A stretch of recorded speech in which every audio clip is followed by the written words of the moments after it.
Ito yung patunay na hindi sa lahat ng pagkakataon kaya kayong buhati ng core. Hindi lahat ng core nyo guys maganda yung laro. Hindi lahat ng core nyo, hindi lahat ng laro nyo kaya kayong buhati ng core. Sadyang may mga core din minsan na maaalat talaga yung laro. Yung tipong feed na yung core nyo tas hindi nyo na alam yung gagawin nyo. Yung tipong alam nyo na natalo na kayo kasi nabaog na nga yung core nyo.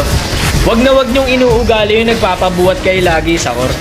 Minsan naman, ipadaman nyo naman sa core nyo na siya naman yung binubuhat nyo. Ito na rin yung best example of understanding, pati yung communication nyo. Pag alam nyo ng sobrang baog na ng core nyo guys, wag nyong tatrash talkin. Focus na lang kayo, isipin mo yung baog na siya, tas gagatungan nyo pa ng trash talk.